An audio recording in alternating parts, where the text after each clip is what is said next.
Hi, today on Enso Homestead, we're going to be making a wooden base for the shed to get it up off the ground.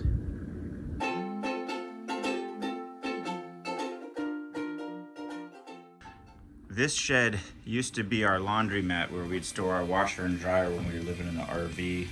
I put some spray foam around all the seams to keep it watertight, and there's some L brackets and metal flashing and straps screwed together to kind of give it a little bit of strength and rigidity.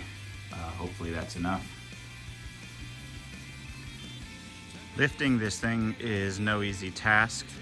In order to get a base underneath it, I think what I'm gonna do is try to roll it backwards. We've got this little hill here and there's a picnic table there.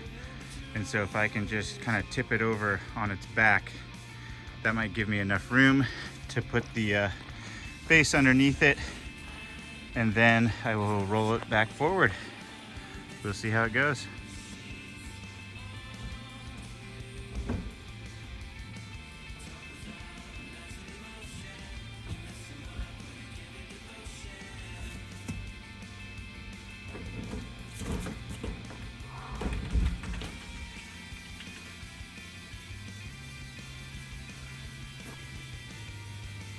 All right, the base is perfectly square and level. Now we just need to put on the floor joists and sheet it.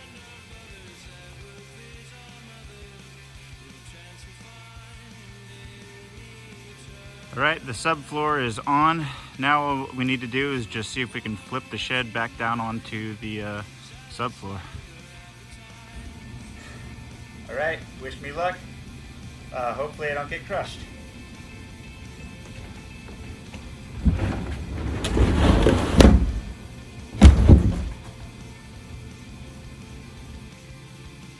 So I happen to have some precast concrete blocks with the little metal bracket to hold a 4x4.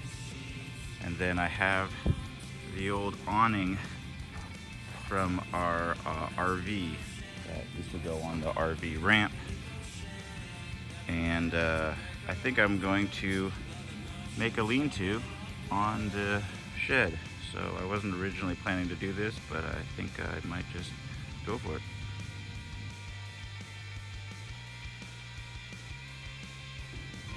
This is how you tighten a bolt from the other side of the wall.